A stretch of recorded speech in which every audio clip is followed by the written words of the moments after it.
What's up, everyone, and welcome to the Mint City Soccer Show. I'm one of your hosts, David Gussler, and I am here with a very special guest and very special episode of the show because we've had a little bit of a break here for Charlotte fans, but we're going to do a little preview episode, kind of talk about MLS in general, but also our opponent. But I have a friend of the show, been here, I guess, it doesn't feel like it, but almost 2 or 3 years now kind of doing this. But Jose, welcome back to the Mint City Soccer Show. It's funny how things work out. I remember you reached out, I think year one. I did a show with y'all talking about it the first time Charlotte played Philadelphia, and here we are. We stay in touch. We still do shows with each other and kind of, text each other every once in a while, doing hashtag free Pat every once in a while. So, but welcome back to the show, sir. How are you? I'm doing well, thank you. No, and you're absolutely right. Time is unbelievable, an unbelievable thing. I think it makes me more sad than happy most of the time, just thinking about how quickly things move. But when you sort of frame it that way, it has been maybe 3 years on the running. And even I still recall the funniest interaction when I told you guys about the movement between the league, and you guys are kind of like, well, no, this guy's staying here in Charlotte, what are you on about? And just like I think I kind of like shocked the hell out of you guys with that moment. And it's just kind of it's been a fun ride just hopping in. And I remember when you all were doing the coffee in the mornings, I always enjoyed listening in, and honestly I think I would recommend everybody just listen to others in the leagues, because there's always someone having it worse than you are. Well, I'm sure Charlotte fans would love to hear some more of that, because it's been a little bit of a rough stretch of things for Charlotte fans in the month of May here a little bit. But I definitely will second that, because coming into this, I was newer to MLS as Charlotte joined the league, and I'm starting to follow some more accounts, you in particular. I joined the Soccer Wise kind of Patreon, and Tom Bogert and all those guys, and just kind of living, through different teams. It's fun. You get to learn different things. And like you said, sometimes it could be much worse. You could be Galaxy fans this season, or you could be some other teams, and who knows, you know what I mean? So, but thanks again for joining. First thing I have to ask you, man, because I know we're obviously Charlotte's playing Philadelphia Union coming up here very shortly, but how are you feeling just as someone that covers the team, constantly has information to share, gives her thoughts and opinion? How are you feeling as a fan and someone that covers the team for the Philadelphia Union so far this year? I gotta tell you, I think this season more than ever, and I think it has to do with maybe taking on this new role of contributing to the league itself, writing for just about I think Charlotte's one of those few teams, along Columbus and the Galaxy, I think, are the only three, or maybe there's like a fourth, I think, somewhere that I haven't written about yet for the league's website. But I think ever since I started doing it this year, it's been eye-opening to sort of see what it's being, I don't want to say more neutral. Obviously I will forever appreciate what this team has done. I mean, even though it was a beating last night, like six Union connections were starting for the U.S. national team, never mind everything that transpired with the youth system. So I will forever have a soft spot, but it's been interesting to take a step back and look around the league and just sort of appreciate what many certainly take for granted. And I always joke with people that the worst thing to happen to the Philadelphia Union is actually be part of Philadelphia, which is, the expectations are sky high. This is a very successful market, I would say probably top 5 market in the country when it comes to sports, that in terms of passion and wanting success, that sort of is a double-edged sword. So it's been also, and I'm sorry I'm rambling, but I have a ton of thoughts here just kind of like flashing across my mind. But like, the team moves from Jim Curtin after 10-11 years to Bradley Cornell, who was disposed very quickly from St. Louis after a year and change. So a big change there. Never mind flushing out, and that sounds negative, but moving some key players like Jack McGlynn out to Houston, Daniel Gazdag to Columbus. So it has been just an interesting ride, and ultimately with all the anger that came behind some of these things and moves. But I think the easiest medicine to that is winning, which is what this team has done a lot of this year. Yeah, it's interesting because I because of you, but I have some like long lost third, fourth cousins, whoever it is that's from Philadelphia. I try to follow y'all a little bit as kind of like my second East team. If you're playing Charlotte, obviously I'm not gonna not going to root for Charlotte there from that perspective. But if Charlotte's eliminated from the playoffs and Philly's still in there, I'm gonna kind of root for the Union a little bit. But are you shocked, I guess, for the success that Philly's had this year? Because I guess for me in the offseason, I was looking at it as you've had a very long tenured coach there in the Union there leave, and all of a sudden a newer coach come in. You've had some turnover, or I guess you could say turnover, but had some folks in the previous year leave. That was on the technical side. So a lot of change there at a team that was fairly stable for an extended period of time and had success previously there as well. So were you shocked at the success that they've had already this season? I mean, right now they're sitting in first in the East at almost the halfway mark for the year.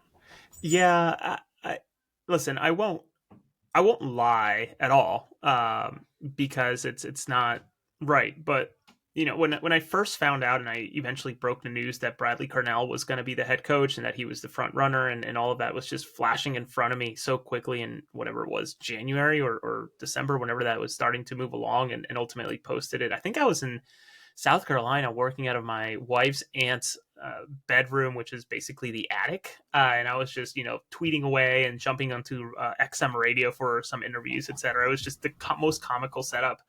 I was very skeptical when Bradley Cornell was announced. I knew that this team was going to be good. I mean, it's a good team. It's just that some key players were injured at the wrong time, and ultimately, someone that they brought in terms of Oliver Senla, who by all accounts is a wonderful person, just did not pan out to be the number 2 goalkeeper in this league. Maybe USL is where he should have remained rather than MLS, making that jump.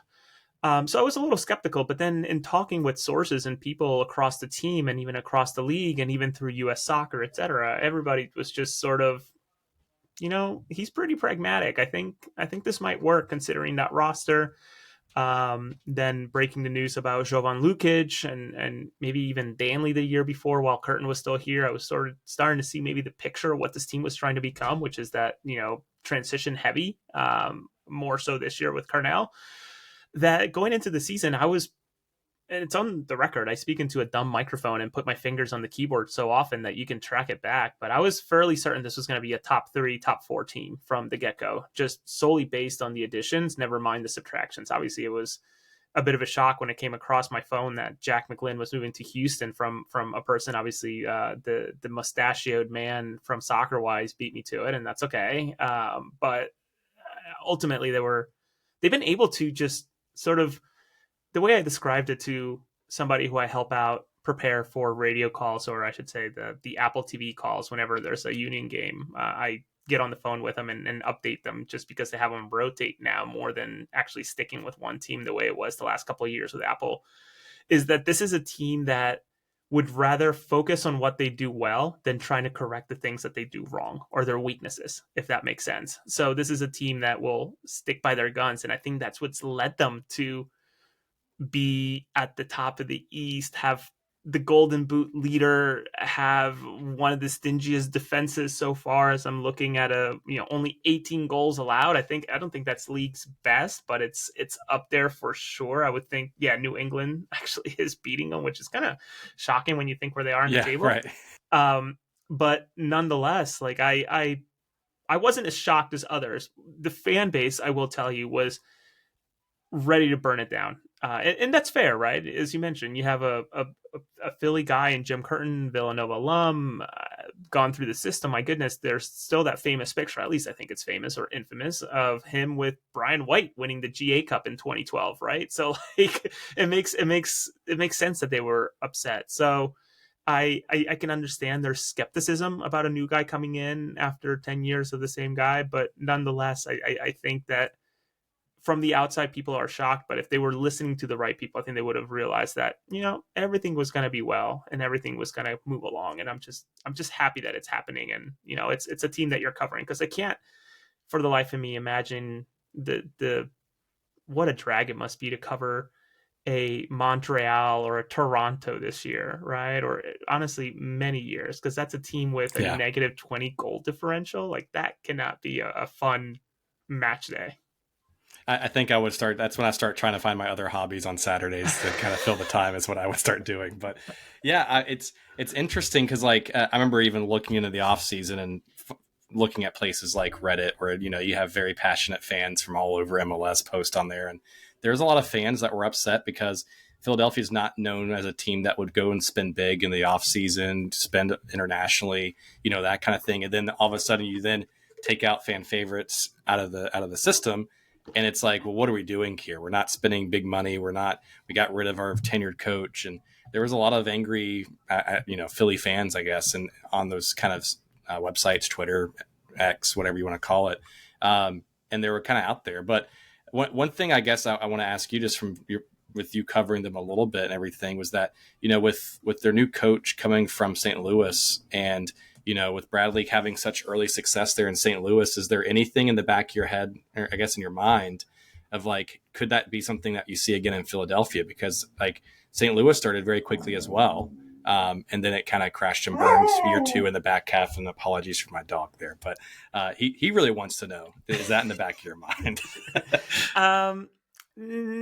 No, realistically not. I unless there's I guess some of the, I don't know. I think the biggest test just happened in terms of a stress test. They just had a May where they played 9 matches, and they went on. I don't.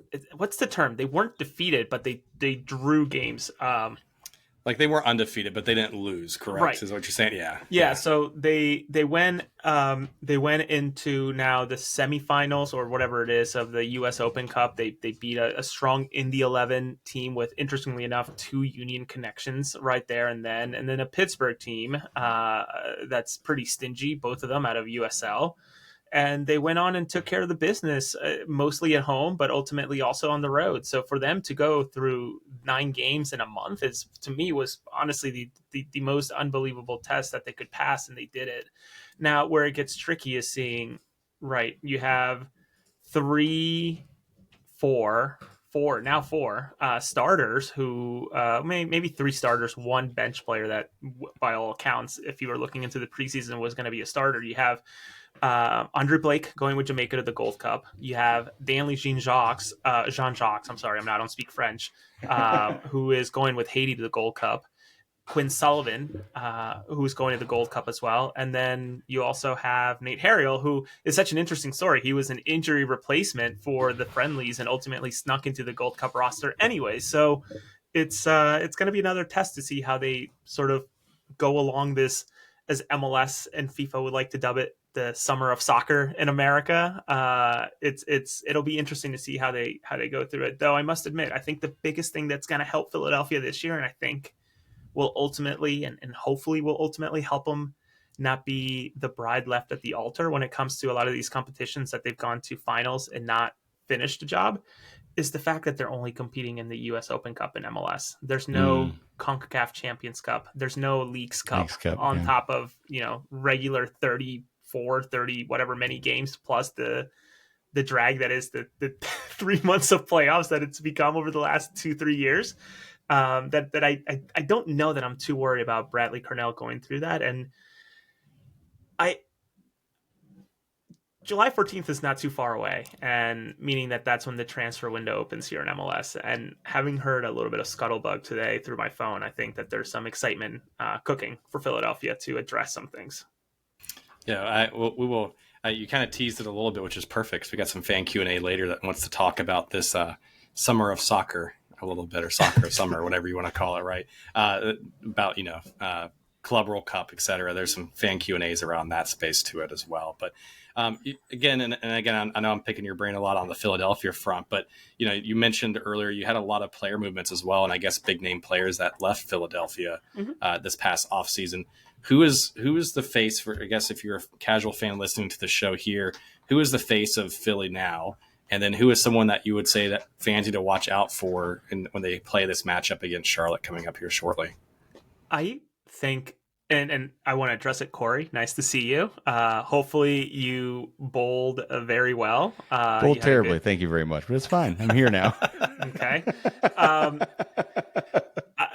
David, to answer your question, I think the best thing about Philadelphia and the roster that this team has built and the way that maybe it has evolved is that there's no face that you can really attribute to the team. It's more of a cohesive effort, right? Sure, you can go to a Ty Baribo, but did you ever think Ty Bariba was going to have the streak that he's had after 2 years, right? And you could argue that's somewhat Jim Curtin's doing, right? Because he kept him on the bench for nearly 3/4 of a season before he was forced to unleash him with Julian Carranza departing to Feyenoord.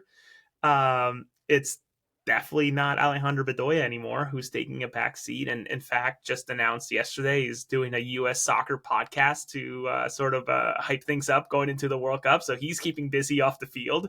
Never mind also having an interview with NASDAQ about the business side of the sport, which was actually really, really interesting interview if you're into business, the business side of the sport. I guess if you were to attribute it to a couple of people, which is I think what Bradley Purnell loves about this team, and I certainly appreciate, is the silent players, and maybe not so silent because they're becoming fan favorites in terms of Danley Jean-Jacques, who's a workhorse, just an unbelievable workhorse. Had a stinker of a game yesterday for Haiti, but nonetheless, I think that's just a different setup altogether. And certainly Jovan Lukic, who was proud of a player I broke the news on, but a player that has come and just absolutely started to tear up this league, not just by scoring some unbelievable goals that if you haven't seen, please go ahead and Google him. But definitely sort of the character. I mean, the way I describe him is Jose Martinez without the bullshit, without the nonsense that he would do to get and draw yellow cards and get into fights every other move. He's more focused on letting his play do the talking than it is to let his mouth just do the talking. So it's not a team that has a face per se. But I would say that those two are probably the key players to keep an eye on. And sure, Andre Blake, if he's healthy, maybe, but even he's someone that maybe is maybe the last domino to go into Union 3.0 as one of the lasting figures, right? Because he's been around since 2014. I think it was when I think 2013, 2014 when he was drafted. So it's been a long time since he's been around. What about there was a lot of scuttlebutt last year with Kevin Sullivan coming in and making his MLS debut, right? So I had to look this up because I knew he was young, but I didn't realize he's 15 and a half years old. Like he's not even 16 yet. Can't even drive a car by himself. At least not in the state of South Carolina. But like what's your thoughts on him and his development right now? I know there's a lot of foreign teams linked to him early on. There's a lot of, I guess, rumor mill from that perspective. But where is he at in his development here? Because again, Philadelphia continues to develop players and move people up through the ranks. So it's another perfect example of someone like that. I think I have a pair of jeans that's 2/3 his lifetime still in my closet to sort of put it into perspective how young this guy is, right? You still have this, I don't know, for me when I was going through college or in high school, even like, American Eagle jeans or like Aeropostale or whatever that brand is. Maybe the occasional. I never fit in Hollister. I always had the thick legs from playing soccer, so that never worked out. I wasn't a pencil like some of my friends, but with Kevin, I think many often forget he's 15, but the tricky part is, as you mentioned, the rumors or the reports are that he is departing for Manchester City once he becomes whatever it is, 18 or going into 18. It's a countdown. It's a countdown, right? So you're sort of working backwards on how much juice can you draw out of him before he's making his way to Europe, to Manchester City or wherever on the City group they send him to go and play the way that they typically do, collect talent and then shift them around. But he's certainly been an interesting, it's weird to say about 15-year-old, but like a player or a character to follow across this team, just because it's not a messy style circus, but it's still a circus, right? Whenever the Union play, you can bet that when they do the camera shot at the bench, he's going to be front and center. He just completely shaved his head. I don't think he realizes what he's got on top of that head that he chose to shave. I think people, some in this room, that would probably wish they had that type of. Please, yes, clearly. that it's really. I feel like, I don't know how to say this, but I guess I can be completely blunt. But like, I worry about the guy in terms of the amount of attention that he's getting. Not that it's going to be a Freddie Adu. I think he's already proven. Listen, playing against USL men is not easy. I can't imagine it's easy. Never mind when you're 15 and you're still playing. I think he played a full 90 against Pittsburgh, or was it in the 11? So, or at least 60 or 70. So he's still literally a 15-year-old with lungs that are 3 times better than I ever had playing a full 90. I think my high school games were 80 and I was dying by like the 50th minute. So I wonder what he will ultimately do in Philadelphia. I think he would love to tell you that he wants to win a trophy or put, some sort of silverware over his head that he can hoist and have a picture of. But when you're working backwards like that, it's just so difficult. And I don't know what the agreements are like, but I'm sure that there's different benchmarks that he has to hit, or he wants to, or they want him to hit, to be able to progress him along to whatever Manchester City wants, or City Group ultimately wants. Yeah, I think there was a podcast episode with Tom Bogert and Soccer Wise folks late last year that was around like his story and his dad, his brother, what it's been like to kind of grow up in Philly and kind of have someone that's just, I guess, soccer pedigree and kind of move up through the systems there, right?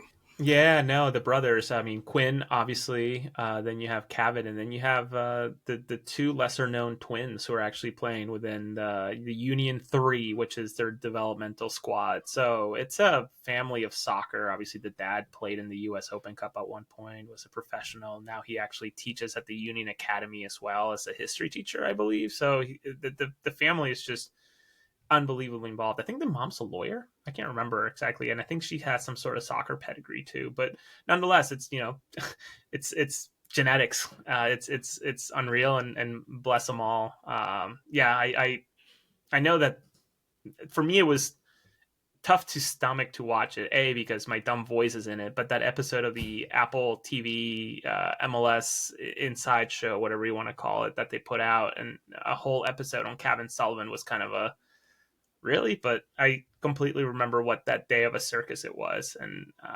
I'm just glad it's over. I mean, there's certainly at least once a year now one game day that I absolutely hate, and it's usually when Miami comes. So you can tell that's not that I'm not into the circus. I just want a normal game day, and I don't say that as like snobby press because I get fed, I get a parking space, and all that. I just genuinely say it because it's I just want normal soccer. I don't need the madness.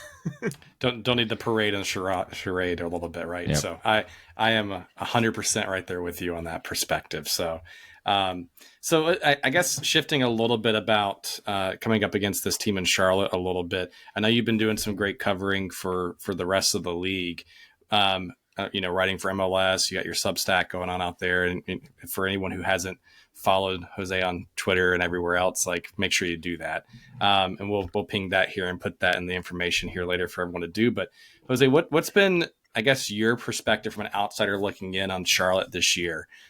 Because obviously me and Corey, we've talked about it ad nauseum. It's been not a great, I guess, early summer, I guess you could say, or late spring for Charlotte after starting so, I guess, hot in terms of standings in some early games. But from your perspective, looking inward to us, what's been your, I guess, takeaway and perspective of Charlotte and Dean Smith so far? I think it's a team that a lot of fans are taking for granted in a way, and how you all performing. I say this as someone outside looking in, and I think of the early years of the Philadelphia Union, right? Because Charlotte's in what, year 4? 4? Yeah, 4. Well, yeah. The Philadelphia Union were coming in bottom of the barrel in year 4, right? And this was before the extended playoffs. So for what it's worth, Charlotte is in a playoff spot. Not even like is it technically the play in? I guess 8, 9 as of right now, well, yes. Yeah. But there's also unbelievable talent within this roster, right? Like #FreePat. Patrick is doing great things. I know he's not very liked by the U.S. men's soccer national Twitter. I don't want to get started on those folks, but yes, whatever. Yeah. Then you have Pep Biel, who's obviously like an unbelievable player who I think as of right now has 13, 14 goal contributions, more if you count the hockey assists, which I hate that my part-time employer counts, and I sort of refuse to put them in, but they go ahead and correct my stuff anyways. Right. So I don't know. I think it's a good team that I think it's still it's still trying to find its identity, not on what's on the field, but rather what's happening behind the scenes. I don't have to go too much into what I reported. I worked with you guys in terms of the back room. I mean, think about everything that happened in the back room this past offseason, if I recall, or so. Certainly last season when I mentioned the Philadelphia Union movement going over there. But what they're trying to shape into, maybe trying to find a better pipeline into that high caliber soccer area that is the Carolinas and that surrounding area. I don't think it'll ever rival the East Coast, to be completely fair and blunt with you, because of what's going on here in the Pennsylvania, New Jersey, New York area with the crazy amount of players. But I think there's still a lot of high talent to be found there. I think they're just trying to figure out what they're doing. And I was actually really shocked that they went for Zaha. I would have thought that maybe this is a team that's starting to shift into moving away from the shiny stars to maybe, I'm not saying that the Philadelphia Union way is the way to do it, but like you find some of these mid-level to no-name stars and you turn them into name stars. Look no further than Atlanta with Emmanuel Latela, who they paid $22 million, and they're sitting second to last in the Eastern Conference. So all that to say that I think this is a team that's still trying to find its niche, while also carrying some of that Charlotte 1.0 weight. I don't know these players, but like I think he might be fantastic, but like I think it's a mixing of players when you see a Bronico and a Zaha on a field, right? I think that's two different generations of Charlotte soccer, to be completely honest with you. I'm just being blunt, It just seems like it's like the water, like the oil in the water are like separating a little bit, and one's gonna move on eventually. Yeah. Well, I always appreciate when we have you on that I feel like have a much more optimistic view of what Charlotte is doing than maybe our own fan base does. Like I feel like every time we have you on, you're like, why are y'all upset about what's happening right now? Whether it be like attendance numbers or results in the field or whatever it is. So I think it's like kind of refreshing to be like from the outside in, you're like, yeah, maybe, the last month's been tough, but like this is a team that has some talent and is in a good place. And, it's only year 4 and we're still building on something. But I think we forget about sometimes we get so focused on, we want to keep improving. We want to be better. But yeah, when you really look at what this team has done, especially considering some of the struggles and missteps and things that have happened over the first 4 years, like we can't be too upset about kind of where things stand right now. So I just think it's always refreshing to have you on to be like, guys, y'all should be pretty happy with how the things are going right now. And I guess I will mention it. Like, I don't think you all realize how much of a big deal it is to get a Tommy Wilson in your backroom staff. Honestly, within the big walls of Charlotte FC. And sure, David, I know it's been for you and Matt and Corey, you as well. But like, a lot of the friendly faces you all got to know in the back room have sort of shifted and maybe taken lesser roles to bring in some of these other people. But like, I cannot stress enough to this fan base just how important it is to see a Tommy Wilson come through. Because I kid you not, he is the man who helped bring a Jack McGlynn. I mean, there's a famous picture that I put up all the time. Jack McGlynn, Nate Harriel, Paxton Aronson. That was one homegrown class alone that he put up, right? Never mind the Quinn Sullivans. Right now, I'm starting to put some serious names. Mark McKenzie's, Austin Trustees.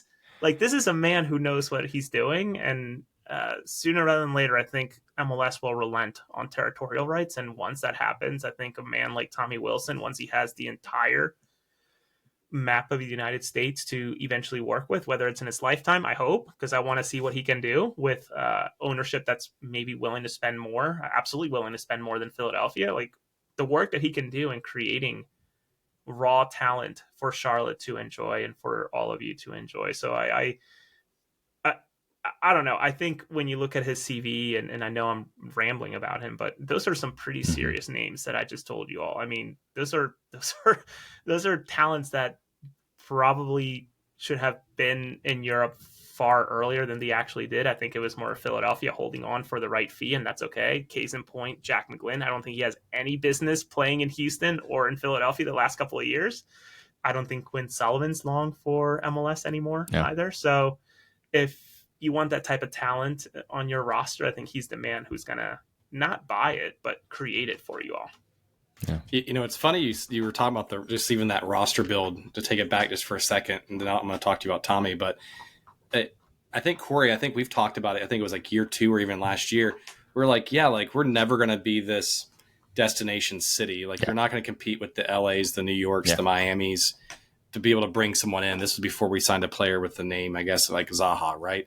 And we were like, okay, like that's fine. We can bring in decent to good players in and still create a good, kind of similar to what Philadelphia is doing right now, where it's like, is there a face or a big name player on them? No, but they're playing cohesive as a group, and it's working, right? And I think that's where a lot of fans thought that Charlotte was going to go, and then we bring on a player like Zaha, and it's like, hey, we're gonna do this, right? And so it is kind of a blending right now. I do agree with you on that, because it is almost like Dean kind of got the hand that he got dealt last year, and then kind of rolled with it, and except for the DPs, which he was very clear about and said, hey, these aren't my DPs. And, all of a sudden we sell 1 or 2 of them, and Carroll's on loan and then eventually get sold this past year, et cetera. But it's interesting to see the touch on there now. But now, I mean, it's funny, you were just talking about Tommy. I had to pull him up on Charlotte FC's website. And if you're looking at the paragraph that they just put on here, like within the first 2 sentences, it just says,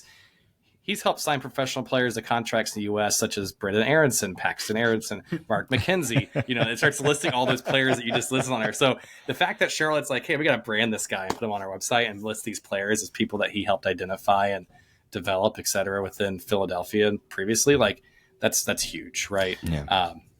Yeah, I think what I'll say is, I look at this, and I'm cheating. I don't know this off the top of my head. I don't think any human would know every single roster across this league. But I think of a Westwood or like a Pep Biel. I think those are that's the type of signing that I think this league should be thriving on.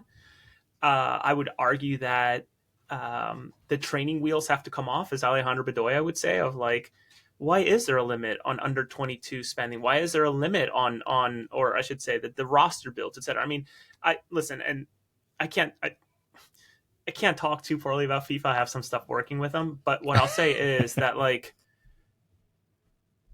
if you look at Miami, Los Angeles, and Seattle, Los Angeles is the only team that actually made a signing for the Club World Cup. Why? My guess is because it's hella difficult to get anything through a roster build going into a competition, especially with this one-time window.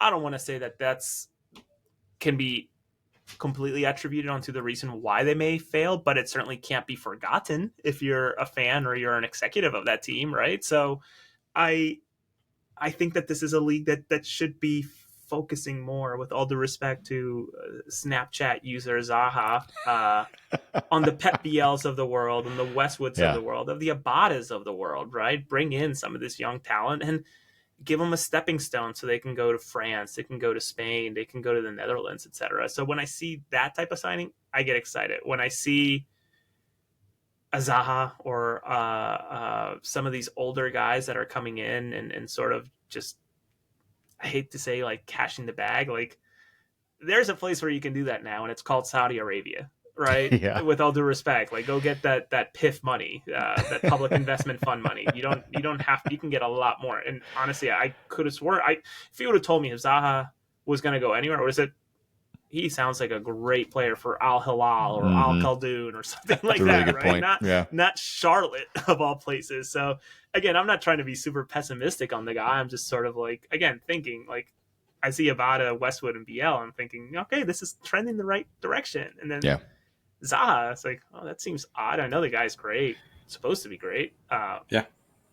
Why? So I don't know. That's a good point too. And I think, like, if anything, and correct me if you feel differently, David, but like, I feel like if there's anything that Charlotte can hang its hat on in the first 4 years about how it's brought in players too, is it's like ability to identify players in the super draft, which is typically not a way you develop players. But like you look at our rosters over the past 4 years and how many guys from the super draft have like really contributed, which is a weird thing to say, but like, I feel like that's how we've kind of built this, finding some of the, European players who are maybe more of that, like kind of a little unknown, younger, not a like a headline name, bring those guys in, and then also developing younger talent in various ways, whether it be from the super draft or whatever it is.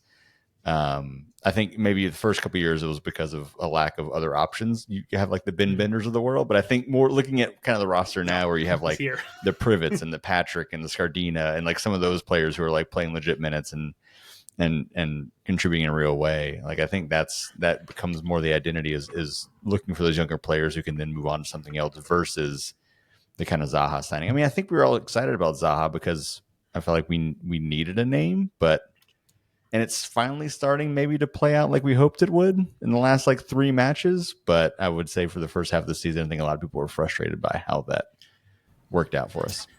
Yeah, and listen, Philadelphia is a team that makes it well known that they do not care about the MLS draft, right? I think the latest and the only one is Stas Korzanowski from Penn, who has stuck around and made it through. Zach Bohane, who's actually still in Stanford, I don't think he'll ever sign a contract with the Union. I don't think he wants anything to do with MLS Next Pro, which is I think where he would end up to sort of prove himself.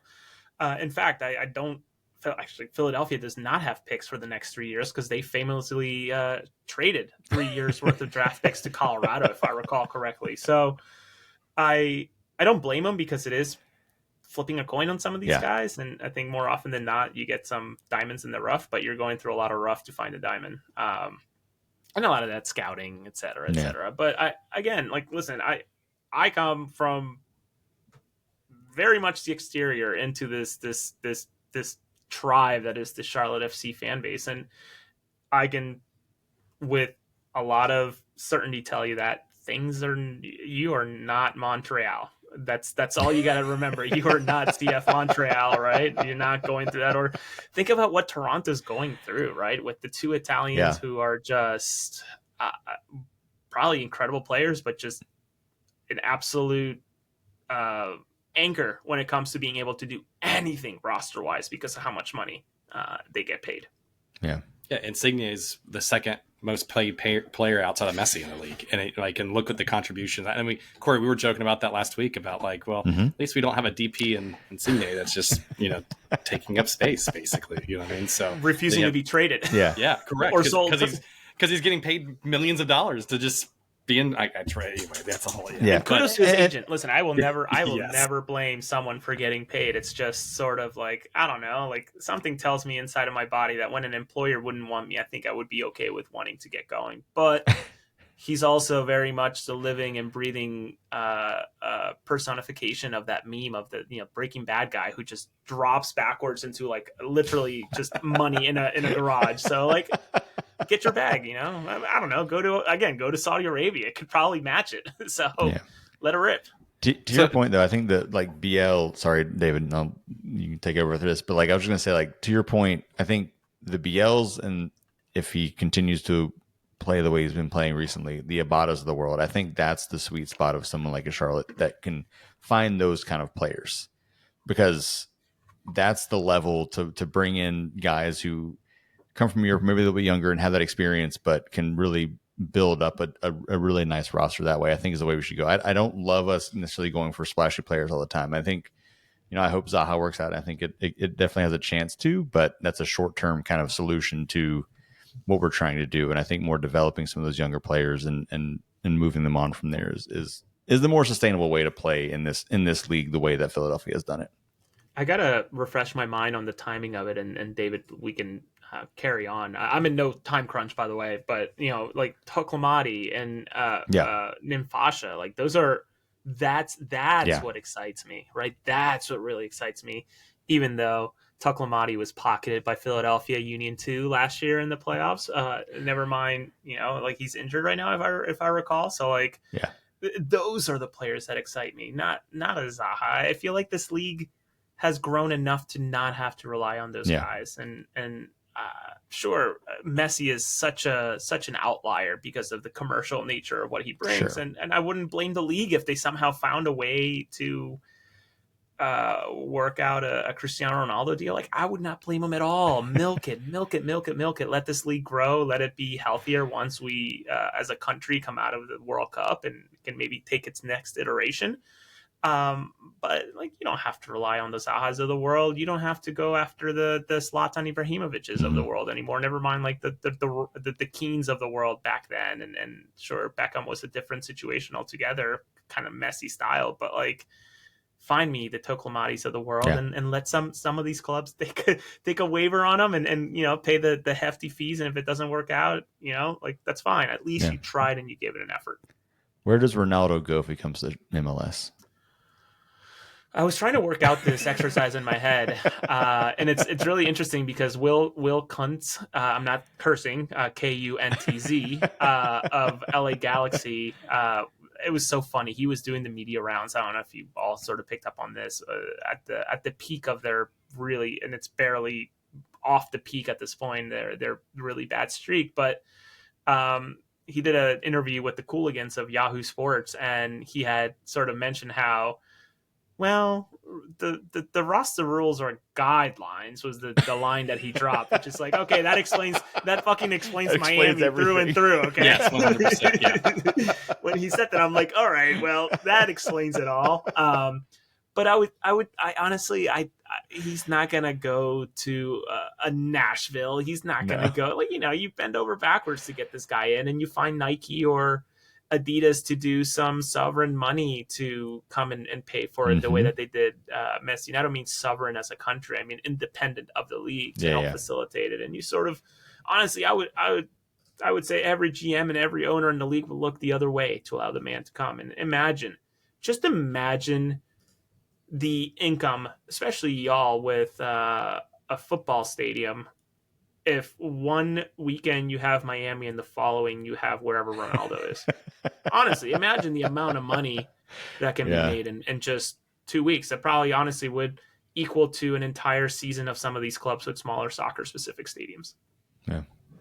No, I mean, that's an excellent point because, like, think about Charlotte can fit 75,000, but they're averaging 29 ish right now. You literally are getting an extra game worth of attendance Mhm. revenue just for that one game. You know what I mean? And then you have a second one come in. And yeah, we were joking last week or two that, oh yeah, Ronaldo, I think Sporting Kansas City still has discovery rights on him. So he can go out there, you know what I mean? Get to experience middle America. It'd be great.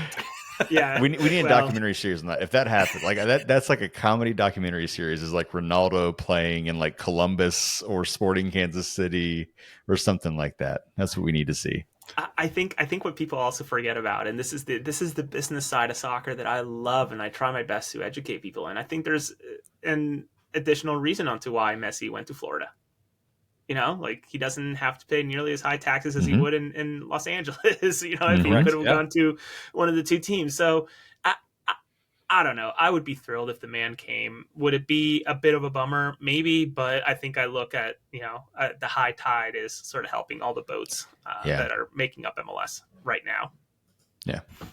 So I know you. So I guess Messi excluding in this, right? But you talked on Ronaldo. But like, there's been, I guess I don't want to say like some more older players coming in, but like Jamie Vardy's been out there as a linked player, as Charlotte and New York City FC is another team that was linked to him from that perspective. Last year, Charlotte was linked to a player like Marco Royce, who decided to go to LA instead of coming to Charlotte because, if you had the choice to live in LA or Charlotte, I mean, probably going to go to LA. But, that you have these, I don't want to say this trend again of some older players coming in, excluding Messi. Do you think it's actually good for the league to continue to do that? Because I know I'm in your boat. Like, give me the Toklomatis, give me the Pep Biels that most fans have never even heard of. And then all of a sudden they come in and they become, I don't want to say a staple for a team, but they can show they can be impactful in this league, right? Versus someone that can come in and be a big name for 2 years and then drift away, I guess. Is it possible? Of course, it's never going to be a non-zero. I mean, it's never going to be a 0% chance. Like, it's obviously possible. I guess I would look at it in the business side. What can they bring to these teams, right? I think of Philadelphia. This is a team that has, as I mentioned, zero or just about zero marketable faces to really, like we have Bedoya representing the union on a Home Depot commercial selling toilets. Okay, like that's I don't know if you've seen this commercial pop across. I have not seen this. Okay, No. I'll have to send it to you all. But it's like a halftime. And this is the other thing with writing for MLS, by the way. And I often get assigned games that have nothing to do with Philadelphia, so it's actually easier to do it from home because then I'm not sitting through press conf, or I'm not sitting in an empty room while everybody else is at press conferences because I have to listen to a press conference that's in the other side of the country. For example, I was in Seattle watching Seattle versus Houston, but the game that I ultimately was designed to write about was Chicago versus somebody else. So like I sat in the empty press box listening to Greg Berhalter talk about how well thank you how well some of his players did on the night. But listen, Philadelphia has no marketable faces, and they go ahead and fill up a stadium just about sell out every single game, close to, I think official capacity is 18. With standing room, it gets closer to 19, 20, I think, during playoffs when they make it. Last year, obviously the first year that they did in a long time. But he's certainly not going to help a Philadelphia when it comes to that side. They're totally fine doing what they're doing, paying low and getting the bodies in the building. But does a Nashville need help? Do some of these other teams that need an injection of a name or a face? Absolutely. I think they could fit there. Does he make sense for a Charlotte in the sporting side? I don't think so, but I also know that you all have a lot of space in that stadium that needs some more people on seats. So at least the Peppers would tell you as much if they're not throwing soda at you or whatever. Like I wouldn't discount it if that makes sense for a Charlotte. Would it set back the league? I don't know. That's a tough one. It's not like, I guess it would be sort of equal. Philadelphia that tried the play of going for the Latino / Mexican play with bringing Marco Fabian, turn reality TV star on that Peacock show, the dating show where he lied about who he was and trying to like find real love or something like that. Yeah, you guys are honestly way off of this, aren't you? Yeah. There was this Peacock series where he like hid his identity, like these random women are gonna know who the fuck he is, right? He's just a no-name soccer star in America trying to hide his identity, but it's like, oh, who are you again? But they went. It's amazing. They went for this play of bringing Marco Fabian, thinking of sporting side will help, but it'll also bring a lot of the Spanish-speaking population from the city. It did not. It did not. I don't think it worked out that way. I don't have data to prove it, but I can tell you from looking at people that, and I'm South American, but like looking at across the fan base and across the stadium, not a lot of people look like me. They still look like the white suburban moms who are driving the suburban Chevys into the stadium after their kid finished youth soccer, and they have 7 other little ones in the back of the car buying $20 chicken tenders and French fries. So like it didn't work out. So I don't know if he would bring anything of that sort to a team that needs it. Yeah. You just gave me PTSD of Bank of America there, $20 chicken tenders and so go ahead, Corey. Sorry. No, I was going to say, not to derail us too far, because I feel like we should get to listener questions pretty soon here. But I'm sorry.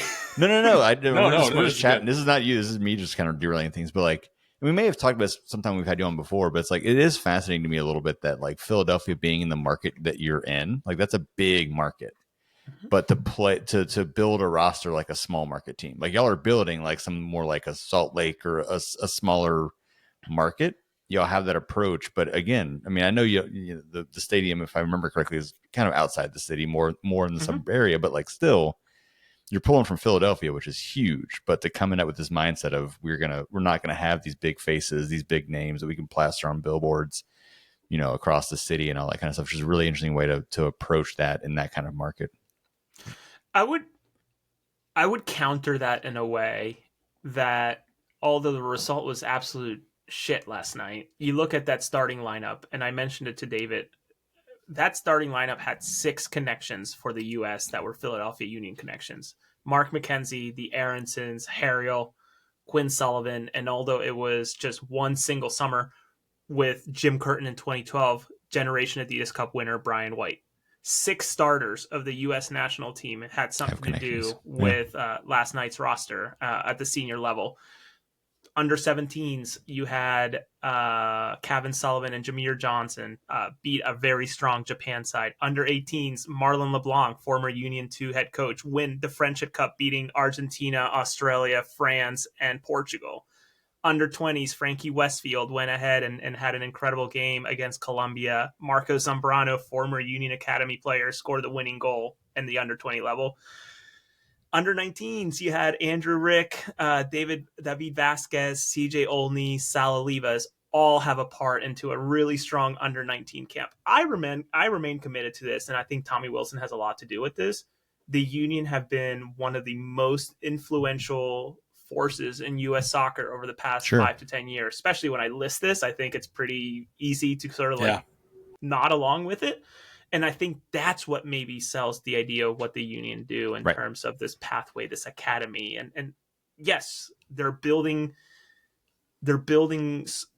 with unknown players, but I can tell you with the scouting that they do and how good they are at scouting, has Ernst Tanner missed? Absolutely. But he's found Jose Martinez, Danley, Kai Wagner, now Jovan Lukic, Ty Baribo. Like, these are some real players that they're finding for sub $3-4 million and doing it well. But that's what I mean. It's like they're becoming names after or during their time with. It's not like you're not spending the cash to get these the big names in. It's the opposite track of, like, you're developing the players and they go on to other things a lot of times. So and I feel like when I think about it, a lot of times the big market teams, it's like they're throwing the cash around to bring in the names and do it that way. And Philadelphia kind of does the opposite of, like, we're gonna develop it, and you're gonna know these players, and they're gonna have real impact beyond what they do here on the international stage, whatever it is. But it's just kind of a different. I don't know. I like the way that they approach it. It just feels a little different than a lot of teams see for the bigger markets. Well, I think a lot of it is, and I say this as wearing a Philly sweatshirt or whatever is quarter zip, but, like, gosh, I'm still terrified of what happened at post 2008 when the Phillies won the World Series. And this is a complete aside, so apologies for the next 2 minutes. But, like, Ruben Amara, the GM, sold the farm to have a chance at winning it in 09, 10, 11. Ultimately did not win anything, got really close, being defeated by the Yankees in 2010. Then the Hunter Pence trade, getting some more pitchers, were super competitive. I think they had, like, the best record in MLB for a lot of those years. But then from 2012 to maybe Bryce Harper in 20 whatever that was, like, it was, you look at some of those rosters and it's like, how did you guys even sell 10,000 seats? Like, it was really sad. And I think that's what the Union are avoiding. And just listen, like, their record signing is $3.5 million, Bruno Damiani, right? So which is wild, because Charlotte's and not to interrupt San Jose, sorry, but, like, we just spent $6 million on Lee Labata. Like, think about that, Corey. Like, our second year, we bought Lee Labata for twice as much of what Philly's ever done. Like, sorry, go ahead. No, and that's just what I was gonna say. $3.5 million is probably, I think, a good friend of mine, Kevin Kincaid, or good friend now, Kevin Kincaid, like, tracked it. He's like, that was the 150th or whatever most expensive transfer in MLS history. Like, and that's Philadelphia's number one ever. And you think about what they accomplished. Sure, they didn't win many trophies, but when it comes to points earned, etc., like, over that 5-6 year building phase with Jim Curtin and getting the Julian Carranzas in, and some of those magical years, and certainly 2020 during the bubble, 21, 22 for sure, going all the way to the final. 23 also did well. 2024 not so much. And then this year, it's like, yeah, like, they sort of know what they're doing. And that's why I was so skeptical and sort of just, like, disappointed on the fan base, because I try my best to educate people. But, like, listen, like, new coach, that's fine. This roster was not that bad before. It's just the injuries happen. Yeah. Just believe that they are all competitors, not just on the field, but also off the field. People who are making these phone calls, making these decisions, want to win as much as the next person, especially in Philadelphia. Yeah.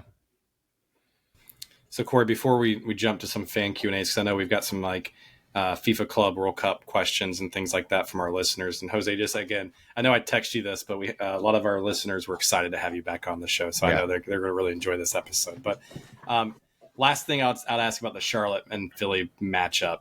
If you were Dean Smith and you're like, man, I'm scouting Philadelphia because we desperately would love to have a win on the road here, especially after the last little bit of time, what would you tell Dean to say, this is how you can match up well against Philadelphia, and this is what you need to do to get 3 points on the road? Well, Danley Jean-Jacques is not going to be available. Quinn Sullivan's not going to be available. Andre Blake is not available. I would also say that the blueprint to force Philadelphia to not play very well is already out there in terms of they are a high transition team. They need to get you to cough up the ball, and they go on and strike. It's not how long they can hold the ball. It's what they do when they do have the ball. So I think the idea to let this team beat itself is just let Philadelphia host the majority of the possession, and you'll see a team that gets very frustrated, that can't break through the lines for as much as I actually think that the Gazdag trade was an unbelievable and great thing, because the guy just didn't fit right in terms of, he's a creative guy and maybe they want some creativity, especially when they don't have possession, or when they do have possession, I should say. He's done 0 with Columbus, by the way. No goals, no assist in 8 or 9 matches at this point. That this is a team that just cannot typically break down a block, or low block, as some people would call it. Just let Philadelphia have possession and then beat them at their own game, which is that transition. Glasnost is not getting any faster. Olwethu Mikanya, who is on the younger side, still making some tough mistakes, but learning. Frankie Westfield's also learning, an incredible story coming out of MLS Next Pro this season. So I would say, Dean, just let them have the ball and then beat them at their counter. I'm intrigued if actually Bender plays. Come to think of it, I wonder if he'll definitely be on the, I would think, on the game day roster. He'll be on the game day roster because they already did the celebration of Pride, I guess. I don't know, but Oh, no. I wonder if he'll actually get some minutes on the day. But yeah, just listen, just Zaha just needs to, I would think, remain calm and just wait to strike. It's not going to be. The way to defeat Philadelphia is kind of beating them at their own game. It's funny you say that, because I'm having like PTSD here, because last time Charlotte played St. Louis, the counter game and was not great for us, and we lost in their very first home game at St. Louis, and that's exactly how they beat us, was that counter and waiting for us to make mistakes, etc. But also this year, there's been times where we've struggled with creating, and we've had to wait for the counter and everything like that. So it might be a waiting game to see who messes up and who can counter right away in this matchup. Yeah, and it might be, and that's to me exciting, because it's going to be a lot of sort of like, I'm not a boxing person, but a lot of little jabs waiting for someone to open up, right? And I think that's probably what it's going to come down to. Or honestly, there might be enough anxiety from Philadelphia, who has not played in 2 weeks and is getting some players back. I think Tiber Reba, we don't, as press, we don't know the scope.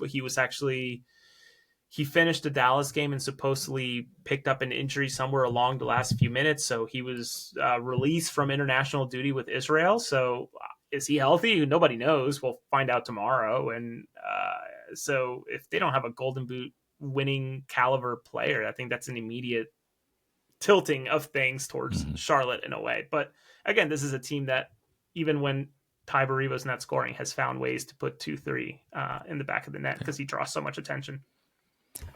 Sorry, I do have one more question, Corey. I lied before we do that. Sorry. So this one's about hashtag free Pat for you, Jose. So obviously a lot of I guess news or talk with Pat this past offseason for Charlotte. Has made his first men's national team cap and appearance earlier this year. Made some early goal contributions. Has been called up consistently now, and granted, result last night was horrific. Everyone but was he bad was last night. Yeah, everyone was bad. So I say for, 6 Philadelphia Union connections, and yeah, it was dog shit. I'm like, Everyone no, sucked guys, last believe night. me, it's okay. We had 2 Charlotte there people there too. It's okay. But yeah. So but what if you're Charlotte? I guess I'm going to ask you two views. If you're Charlotte, what do you do with Pat here this season? Because his contract ends technically this year. There is a team option, I think, for next year. Obviously, a player that's got linked overseas a little bit this past window. Wants to obviously renegotiate his deal, I'm assuming, just because he's making that MLS super draft contract salary money. So not very much there from that perspective. So probably wants to move on, or not move on, but at least get a new deal, right? So what would you do if you're Charlotte in that side? And then if you're Patrick, what do you want to do in this situation as well?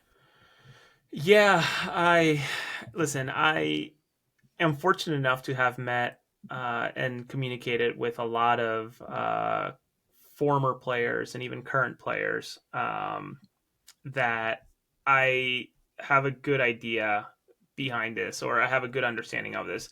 If any one team was to trigger the option of a player without there being mutual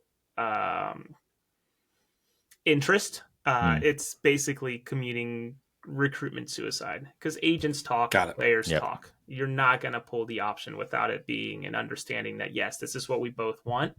I'm just looking. Patrick is making $71,401. It's very low. I just have to say, it bothers me, just as an aside, they do this thing at halftime in Charlotte FC matches now because we're sponsored by Ally, which is a financial institution.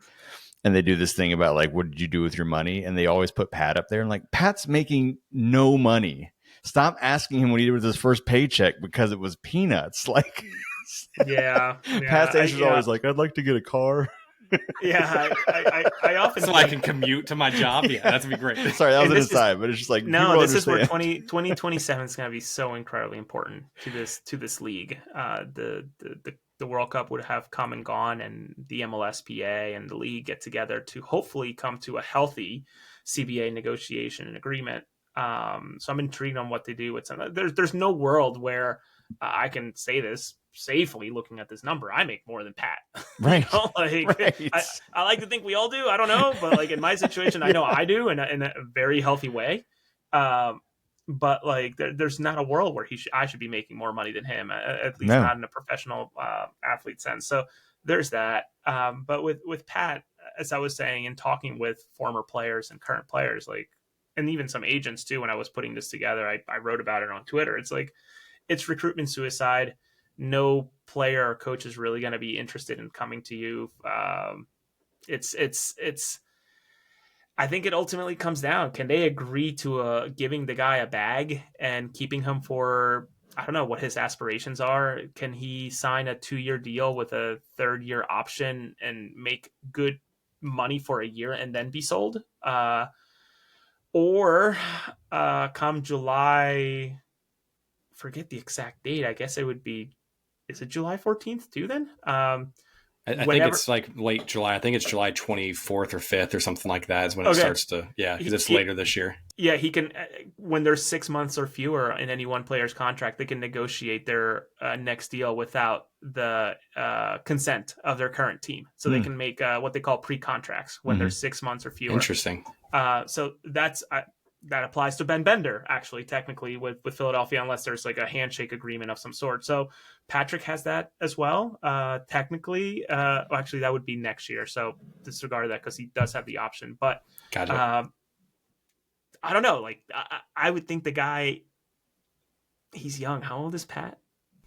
23, 24, something like that. So he's very young. He's youngish, not young.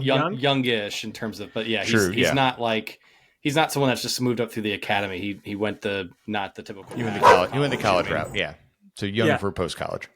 Yeah, I would honestly, best scenario would probably be 2 years and then 2-year guaranteed or so, and then an option just to give Charlotte this year and next year, and maybe even through next year going into the offseason, find a good partner to sell him to. But who knows? I mean, maybe he loves it, and there's nothing wrong in talking with former MLS players who are now in USL. There's nothing wrong with being an MLS lifer.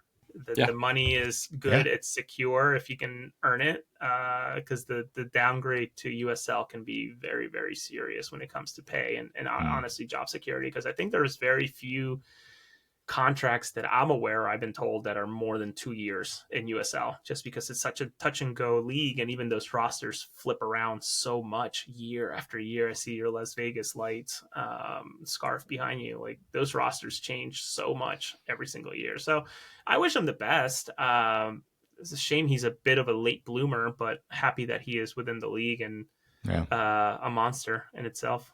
Yeah.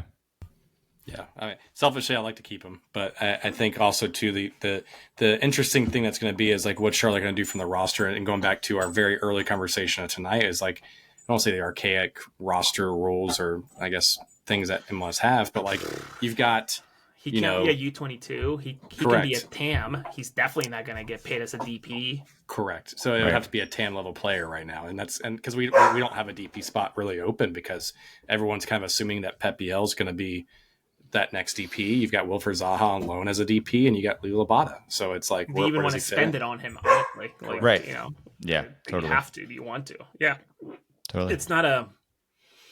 And it seems like he's a fan favorite. In the Charlotte circle, if you look at the broader U.S. men's soccer crowd, not so much. But you know, in his drive, he's thriving. No, he's loved in Charlotte, definitely. Yeah, so good for him. Does he get involved with the community?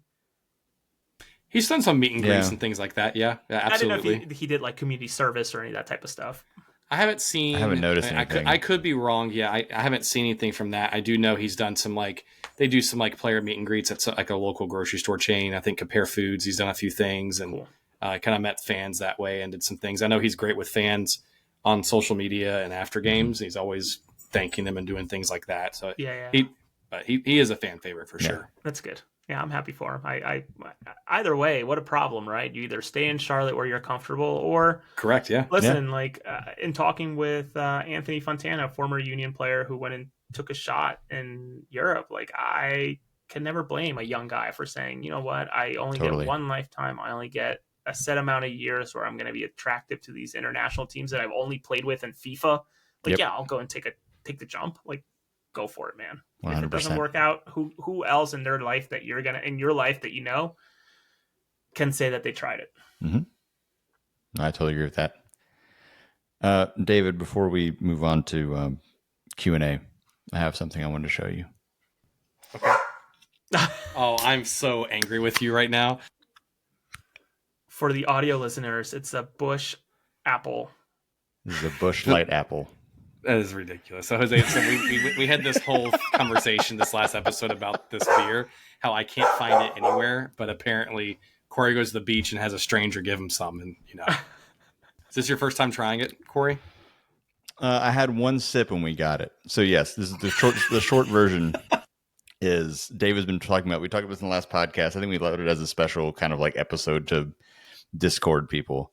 Dave has been looking for this. I didn't realize it was a real thing. We went to the beach with my my mom and stepdad and sister, and the people in the condo above us, as they were walking out and packing up and leaving, we were just hanging out on the porch, and they dropped like this 12-pack box that they had that was like a different beer label in the box. But the beer that rolled out was a Bud Light Apple, and they were like, just throw that one away. And I was like, wait a minute, is that what I think it is? And so I got it, and they ended up handing us the whole 12-pack container that had like 6 or 7 of these in there. Kind people. I only took one because I didn't want to drink. I didn't want to drink more than one, so I brought one. So I opened it. I saved it for our recording tonight. And honestly, it's more cidery than I thought it was going to be, and that's good. That's a good thing. It tastes like apple juice more than Busch Light, which is like to be fair, this is my second sip of it ever, so we'll see how I feel as we're going through the Q&A here, and how my belly feels afterward. But so far, like I'm not mad about it. I'm told those are great when they're like at the break point of just freezing, not popping Yeah, I in can your see that. not popping in your freezer, but just like just slush Like light. slush. Yeah, where like you take a sip and you're like, oh, there's a little something there. Yeah. And it tastes a little different. I grabbed this from the fridge before we started, and I was saving it, and so now it's a little bit warmer than I'd like it to be. And I've been rambling, not letting you take your beer. I'm sorry. No. There's a natural break point. I wasn't going to just do it in the middle of our conversation, so I had to find the right moment to bust it out. But I just needed to show David that this is what's happening. So this I'm Q&A so is sponsored by into Bushlight right Apple ? I don't know. We're just going to call it that. We're not getting any money for it. It's great. That's fantastic. Refreshing, tart, delicious. Awesome, man. So you ready to jump into the Q&A, Corey? Sure. I'll right. grab some of the questions. David, if you want to, do you have them pulled? I don't know if you'll pull them separately, but if I miss any, feel free to jump in. Oh, you haven't pulled out separately. Look at you being planned ahead. I know, man. I don't know when you're going to jump on here, so I had to make sure. No, I'm just checking. I can start with the one that I'm really interested in a little bit with you, Jose. So, good friend of the show, Russell Varner, asked a question really about FIFA Club World Cup. So he's got two questions here. So at the first one, there's been a lot of, and obviously Spencer's upset about the FIFA World Cup, FIFA Club World Cup too here, but Okay. he wants to know, because there's been some talk about players and their bonus structure for this. Like Seattle famously wore some shirts and in unison to kind of protest what the bonus payout and payment is for this kind of tournament. But he says, would you be surprised if any MLS players held out of this tournament if they can't reach for a new deal with the league heading into this? I guess this weekend, I guess, is when it starts. Yeah, the 14th. Well, the CBA states on page, I think I remember looking at it, 19 of the PDF, that there's a no lockout, no holdout type of clause. So as soon as they do that, they lose all of their leverage. So there goes that idea. I think that's why they're so open, but continuing to play. And even if I'm not a professional PR person, but I think I write enough and can read between the lines. I have a brain between this that I can actually decipher some of this stuff. But it's so obvious, right? When you see these Seattles, and shout out to Nico Moreno out in Seattle, who is a great beat reporter out there doing it for Sounders at Heart, as well as some other outlets that he helps out with. But asking some questions, right? And it's so obvious that the responses are like, yeah, we're very distracted by this. It's a shame that we're distracted by this and our performances. And it's, everything is a distraction when it comes to this. And that's totally fine and fair. That it's their way of saying, we can't do anything, but we want this. But, the one thing I do want to sort of correct, and again, this is maybe me coming as technically by trade. I went to school to be a history teacher in secondary, the 8th through 12th, but the teacher in me wants to make sure people understand that, a lot of folks are saying, where was this haterade energy towards Leagues Cup? The reality is that Leagues Cup was negotiated to have a different rate than some of these other tournaments that are not already built into the CBA. In no world that the negotiators between MLS and the Players Association think that the payout for this tournament was going to be as massive as it was, or that 3 teams from the United States were actually going to qualify for it, right? This is a tournament where Real Madrid, Salzburg, Flamengo, Palmeiras, all of these, Boca Juniors, it's incredible teams that are coming and getting together. But there's no way that they could have known that there was going to be this influx of cash that at the time, 1 million, great. That sounds fantastic. But could they come to an agreement? Yeah, but ultimately it's a negotiation, and I don't fault the MLSBA. It's their duty to stand up for the players. But I also, again, maybe I'm more business minded. Within one of their writing posts, they mentioned the MLS is asking for us to drop things that have nothing to do with this. It's well, yeah, that's called negotiating. They're not going to give up so you can keep everything, right? This is the push and the pull, the push and the pull. So I wish them luck. Do I think that they should get paid more? Absolutely. I think there should be a fair share, but there's no sense in doing a lot of this dog and pony show. I love Tom, but going on some interviews and etc., talking about it, obviously taking very much the player side, and that's fine, but there's also something to be said about the league having to also, gain something, because again, it's negotiating. It's not just seeding ground, if that makes sense. And I'm not a bootlicker. I work for the league as a side gig. I guess I can sort of share, like, I'm working for FIFA too during the tournament. I'm gonna be color commentating for the accessible, or I guess I'll be a color commentator for the Real Madrid Salzburg game for the feed that goes to people who are blind. That's So I'll awesome. be audio description for disabled That's people, fantastic. which is awesome. I'll be doing that, and Chelsea against Tunis, as well as potentially the quarterfinal out at the link. So I technically will be working for them in a way through a different company. So again, I'm just saying this as like just a level-headed person. It's a negotiation. That's all it is. Yeah. Got it. Yeah, and then his second question here, and I guess this is also Coops, and then I'll hand it over to you, Corey, for the other ones. But just what's your interest level on this? And obviously, you may have just kind of touched on it because you're going to be working on everything like that. But are you shocked, I guess, on, because there's been a lot of reports about like ticket sales aren't what FIFA expected it to be, et cetera. But obviously, there's a lot of, there's games here in Charlotte, so there's going to be obviously some hype and excitement there from that perspective too. But are you excited for it, Jose? And then I guess over to you, Corey. Are you excited for it from your perspective too? I am, but I also am a press member. I again, I feel like I've earned it, so I throw the MLS weight around. Where I'm an MLS contributor. Can I please, come and cover this game? And that has worked wonders. Any stadium that I want to, I haven't had an issue. When the international matches come into Philadelphia, whatever it is, I don't want to say just walk in, but like it helps out quite a bit. I obviously make it very clear that like I contribute to MLS, but anything I write will be probably personally mine or whatever, and they're totally fine with that. I think they just appreciate seeing the name on the attendance sheet, right? Yeah. But I am genuinely excited because in what world did I ever think that Chelsea, Manchester City, Tunis, Juventus, some of these teams being in Philadelphia to me is amazing. Where I am bummed is the fact that I think they got a little bit greedy with the pricing. My father-in-law, who's here actually visiting us, he and his girlfriend bought tickets for the Manchester City game on Wednesday the 18th. Unfortunately, they cannot go anymore, but they bought them, I think, the day that they went live, and 2 tickets came up to like $300 and some dollars, a decent section. And I'm trying to help them sell them, but the reality is that they've already lost nearly $150, $170 of that value, which is rough. So all that to illustrate that, should they have had more sensible pricing, I don't think that this would be an issue. But then, it's again, business mind of mine. It's like, it's a push and pull. Do you sell fewer and charge more and end up making as much as selling more at a lesser price? It's, pick your poison. Yeah. Kind of makes you wonder what the World Cup's going to be like in 364 days, 363 days. Yeah. What that's going to look like.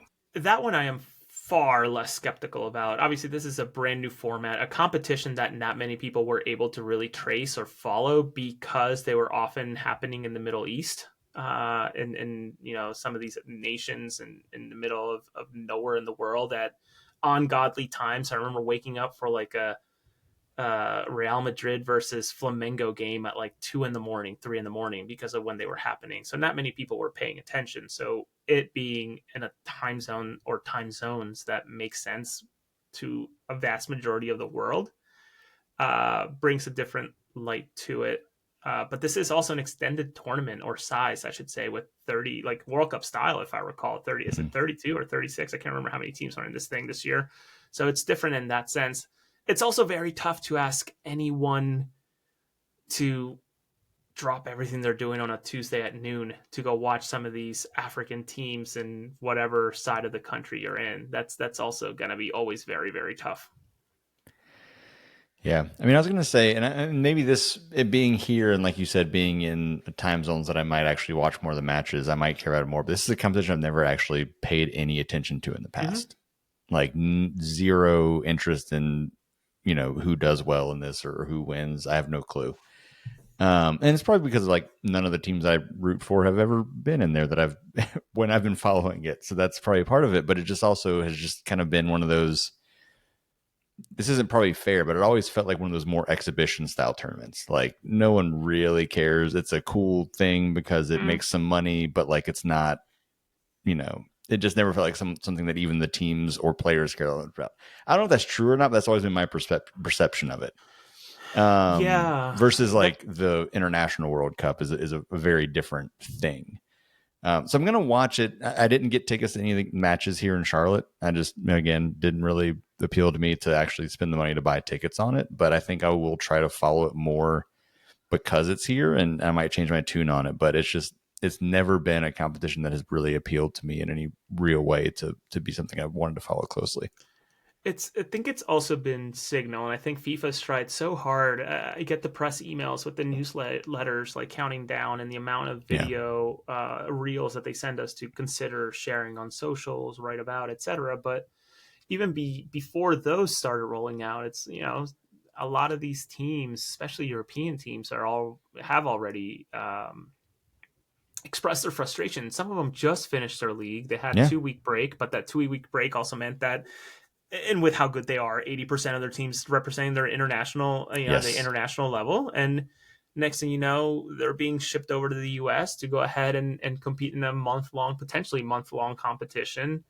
To then, I don't know exactly what the Premier League plan is, for example. Like, there's no way they're starting with the Community Shield in mid-August after playing this Right. competition. These guys need a break, or muscle injuries are going to be unbelievable going into the season with how hectic their schedule is, etc. So I think that's also turned off a lot of people because who knows if some of these players are actually going to play, or how seriously some of Right. these teams are going to take the competition because of when in the time frame of their season this is taking place. It's cool because the winning team does get to wear a gold patch that I think looks really, really cool and means a lot. Yeah. But ultimately, it's I just hope that if you're in a city where this is happening, and obviously Charlotte is, and so is Philadelphia, enjoy the mixing of the cultures, because this Yeah. is probably going to be one of the few times where you'll see fans of African descent, or you'll see Totally. fans of these different sides of the world that you wouldn't see otherwise, and relish it, enjoy it, embrace it, and just hopefully builds the appetite for 26, which I can't wait for how much Philadelphia is going to do for the World Cup in terms of games. It's not as many as I would want. I would say have the whole tournament here, but of course that's not realistic. But ultimately, to me, it's exciting when all these cultures that you don't usually get to see get together, and just, Yeah. I don't know, that excites me more than actually watching the games. That's a really good point. I like that. I know you pulled them out separately, David. I'm just going to read the last one from Russell that I see up here, and then I'm scrolling through Discord, so you're probably going to be able to find things faster than I can after this one. But more about the match on Saturday. Mm-hmm. Which would you fear more, or which would Philly fear more, and why? A lineup with Ream at left back, or one with Doumbia at left back? Uh, I must admit, he might. I've never talked to the man. I've never interviewed him. I don't know if you guys have ever had a chance to speak with him. I don't know what level of press coverage you guys do. But like, I'm still perplexed on how Tim Ream seems to be a number one choice for the U.S. national team at his age. With all due respect to the Right. guy, That's a I fair always point. joke with my friends. It's like, if that's the best that the U.S. can put out at that age, at that position, I don't know about how 26 is going to go. But I would think I don't know. I would Doombia's pacier than Ream, but Ream has height to help clear a lot. Philadelphia likes to, and especially with Andre Blake out, it's going to be the Andrew Rick show. Which I think, if you're not familiar with his game, again, YouTube him, or even within whatever X Twitter search Andrew Rick on my profile. This is a guy that has better, I would say he has better passing skills, long range and even short range, than 95% of the league. And he is just a second year player in the league. The way that he can break down any team by passing from his own box, breaking down the attackers, the midfielders, well into the defense, can help alleviate a lot of that. That a Tim Ream being able to clear that out or deal with that is going to be more difficult for Philadelphia than having a pacer player that can deal with buildup. Yeah, that's a good question. Yeah. Now, I feel like after we talked about this a little bit in the last show, actually seeing Doumbia and Marshall Ruddy in like their more natural positions on those, it was like, this may be where we need to move toward. Like, not trying to knock Ream, but I don't know if Ream at left back it worked really well last year for reasons that no one truly understands, but Sure. I don't think it's the long-term answer for anyone here. So, well, Marshall Rudy played well, if I recall, against DC in the U.S. Open Cup. But I feel like any achievement against DC earns you an asterisk this year. with all due respect to the nation's capital, yeah, they just got, obviously. I was on duty for that one, the Chicago Fire DC game, and inside baseball. But I was pre-writing my lead, and I jokingly put this and almost left it on my document. Then obviously Chicago scored one to make it 1-7. But at the time that it was 1-6, my headline was going to be 1-6 means something different in DC tonight. Oh man, I so wish that would have said. Oh man.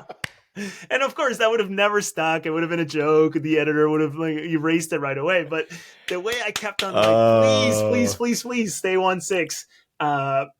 No, I would have loved that so much. I would have loved it too, but I obviously would not have stuck. We have really great editors who catch a lot of my nonsense, a lot of my.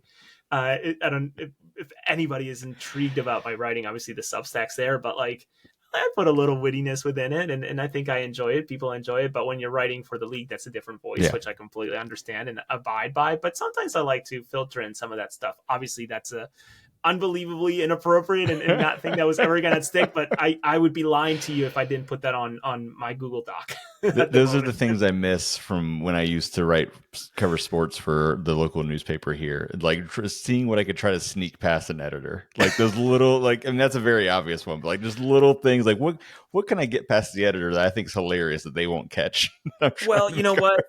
Chicago on the night finished with 35 goals for the season. I can't tell you how much I wanted that game to also end 8-1 so I can make a 36 Chambers reference to the iconic Wu-Tang album. So, yeah, I wish. I try to sneak that type of shit in. So that's the way my brain works. And even if no one gets it, like if the one person emails you being like, I saw that, I was like, thank you. You're my people. Yes, like, I get it. I would have been thrilled if I just get a couple of Wu-Tang W's in my inbox. It would have been great. No, I love it. David, you want to pull questions because I'm struggling with the Discord. This is so much fun, by the way. I'm so glad we got together. Yeah. So I've got one more here for you, and we may have touched on it a little bit. And Corey, we can chime in too here a little bit. Who's Matt Swift? So who's Matt? Who that had a hair? So Eric Kill asked a question, and this is kind of Philly sports related for you in particular, Jose. So he asked a question along the lines. So I can't pull it up exactly here, but I'm going to kind of paraphrase it. But he was saying like sports teams, in particular the NFL, was trying to ban the tush push. Which is famously known for the Eagles and et cetera from that perspective. First, what was your take on that? I don't know if you're an NFL fan or a football fan and from that perspective. But is there any other rules out there? Because he kind of worded this out there, but is there any other rules where the leagues have, I guess you could do soccer or anything else, that they've banned a rule and you're like, man, why'd they do that? That was fun. Or, hey, like, why did they change this rule? Because that opened up the sport more from that perspective. First and foremost on the tush push, I feel like that's just a bunch of losers that can't get better, sort of grouping together and trying to sort that out. You're saying the other teams trying to ban it are the losers who can't. Yes. Okay, I just want to be clear about what we're saying here. Okay. And to also be clear, Donnie, who is a Eagles fan in here, also said the exact same thing, Jose, just not on a sidebar. He said, bunch of losers. He basically said, yeah, whatever. There's going to be a bunch of crybabies this year because they couldn't ban it. So go ahead. I'm sorry. And I say this because the Buffalo Bills were one of them, and the twin brother of the McDermott, who's the coach, his twin brother is actually a high-level official at the Philadelphia Union, believe it or not. So wow. I did not know that. So when he popped up at his bullshit end-of-year conference saying how there's it's a health thing, whatever. And someone else was like, so what's the data? It's just like word salad. It's like, what data? Like there's no data behind it. It's just that you can't, and leave it to them who ended up running it twice themselves and obviously failed and didn't do it right. So like, whatever. So I'm glad that there's others who think alike that are smart enough in that in your ecosystem. But when it comes to the sport, and I think that this is something that's going to adjust. It's the way that offsides are called now. I do believe that if you're offsides, you're offsides, but there has to be a better way to do it where me being offsides by an arm's length is not giving me an advantage instead of a leg or my torso, etc. This is an illegal part of my body. This, if it touches, it's not going to score or shouldn't count as a score. But my chest or my legs being offsides, by all means. Now, with that said, give me a fucking break. If your toe is over the line, do not call an offsides, right? There has to be like, God, I sound like I work for common sense, basically. Yeah. I was gonna say I sound like I work for the administration, but like let common sense stand a little bit here. Yeah, like it can be a fingernail that's calling off some of these. I think I saw plenty of it in the Premier League. I saw some of it in Ligue 1, as well as other leagues across the world, where like some incredible moments were erased from history because of this. And a bonus one, if it's offsides, call it right away. I think I've seen enough injuries from the play carrying on, goalkeepers being smashed on, players pulling hamstrings because they're following the play, trying to keep up with players, etc. I can see why you want to let it on, but I think it's not yielding enough accuracy to actually benefit or avoiding the injuries, if that makes sense. I could go both ways, but I think you follow where I'm going with it. That's interesting because like I see what you're saying totally, because I can't stand when the play on leads to something bad happening to a player or just a risk of an injury or something like that. But at the same time, like as soon as you call it offside, it you lose the chance to look at it later, right? Like because you stop the play, then you can't review what happened. Whereas when you let it play on, if like that's like I see both sides of that. Like because I get your point. Like it feels silly to have them still playing full blast when it's clearly offside. I think it needs to be a better. If it's clearly offside, raise the flag. Like if it is really that close, then we let them play on. But I feel like there's times where like everybody in the field or everybody in the stands knows it's offside, but they still won't raise it because they're trained to do it that way. Where it's like, no. We knew it was off. Like just go ahead and put the flag up. It's fine. And I agree with you if there was more consistent refereeing across this league specifically. Because don't even open that can of worms. No, and listen, I'll make it super brief, super brief. But and I say this as who's someone who communicates with some of the referees across the league from time to time. In fact, I almost had one come and talk ahead of the agreement of the CBA to come and speak their point. Obviously, they declined because they were coming to an agreement, so he didn't want to add fuel to the fire. But like the infamous video just this past week or 2 weeks ago, where I guess it was the NYCFC game. I forget who they played. Was it Chicago? I think it was Chicago NYCFC a couple of weeks ago. Center referee called the penalty. VAR reviewed it. They recommended 3 referees in the booth recommended no penalty. Guy on the field said, "No, I know what I saw. We're going penalty." And then you look at it, and even the guy who was presenting this through the pro Twitter account, X account, sort of, saying it should not have been a penalty. Like, if there was more consistent or accurate refereeing, I would totally be on your side, Corey. Fair. That's fair. But when I watch videos like that are so damning, I have a very hard time thinking that, maybe the right thing will come. Well, that video completely makes me, it's like a tip of the iceberg type of moment, right? If that's going wrong, that sideways, what else is going sideways? And they're willing to show that publicly. Like, what are they not showing us that was bad, as bad or worse? And listen, I say this, I also say this as like the first person to tell you and admit that 2 things. The job of any referee is very difficult. I never want to do it. I did rec soccer on Sundays for adults and I hated it, but it was good money. I think I was getting paid like $70 per like 50-minute game, which was fine for whatever, like funny money, go get pizza the rest of the night and go watch Westworld at the time. But I'll also be the person to tell you that, like, if you're losing because of the referee, you didn't play a good enough match. Yes. Obviously, some of these professional games are supposed to be very tight, that it ultimately does come down to the referee. But that also should inform you that maybe you just went down to their level, if that makes any sense. So I don't know. I'm rambling at this point, No. but that's we could go back and forth on that for a while, I'm sure. No, I'm with you.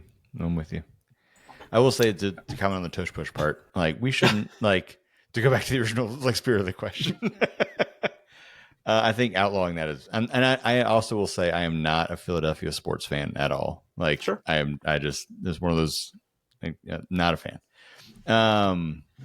But trying to outlaw something like that is silly, because I agree with you on the point that, like, just because you can't do it and we can do it better doesn't mean you should try to outlaw it.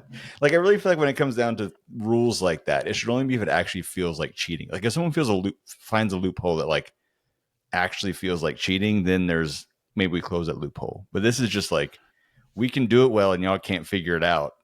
Y'all got to figure it out. Sorry. Have you ever watched pre 6-second goalkeeper in the box handling of the ball soccer before they had the rule that you had to kick it within 6 seconds of handling? No. It was literally them dribbling it in the box and like ultimately doing nothing. And this is college basketball four corners. Like, as a UNC basketball fan, like that's why we have a shot clock. Is you and Dean Smith doing the four corners? Like, we're just gonna pass it around, and you got to try to get the ball from us, and we're just gonna win 8-7. And you can't fault for people working within the sandbox that they have, but that's where rule changes make sense. Totally. Not because you, as a team or an organization or as a coach, you feel emboldened because you just can't do it and you can't stop it. Yeah. It's that's where and believe me, I'm not the world's biggest Philadelphia Eagles fan here by any stretch of the imagination. Much brighter minds around it than me, but that's one where, like, this type of behavior feels very wrong. And not to make this a football podcast, but like, didn't it used to be illegal and they made it legal again? Like, I feel like it used to be illegal. It was legal and they outlawed it to push somebody forward, and then they brought it back. And so it's like, let's just leave it.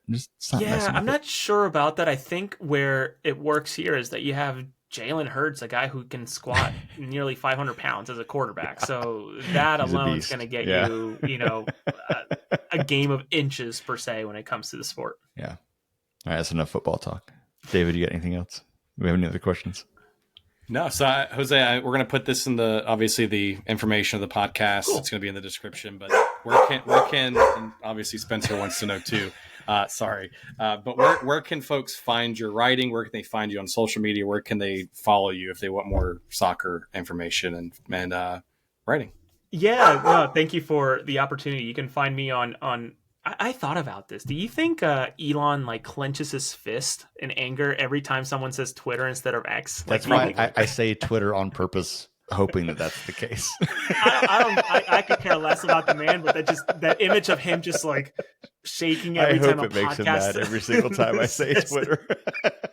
Says it. But anyways, I am so sorry I've derailed this so many times. No, we love it, dude. This is great. Yeah. You can find me on X or Twitter at Jose R. Nuñez 91. Within the bio, I have my Substack, nuñezj.substack.com. Something I've been very proud of and sort of growing a little bit. I think I'm nearing 500 subscribers, and nice. 10% of people actually choose to financially support me. Every article and anything I post within it is always going to be free accessible, because this is a side gig and I want to inform people.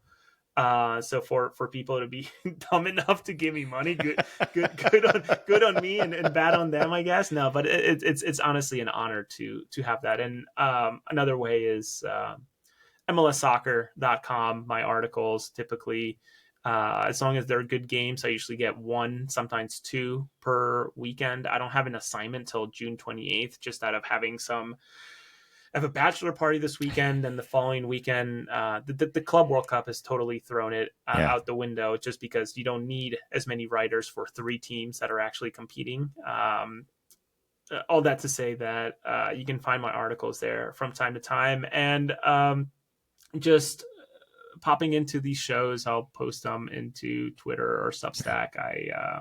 I really, really appreciate the opportunity to come and chat. This has been a much needed break from solely talking about the Union and just talking about everything. And I guess I'll be helping out FIFA. So if somehow you can get an access to the the disabled folks Spanish feed, you can find my voice in there, just in a different language.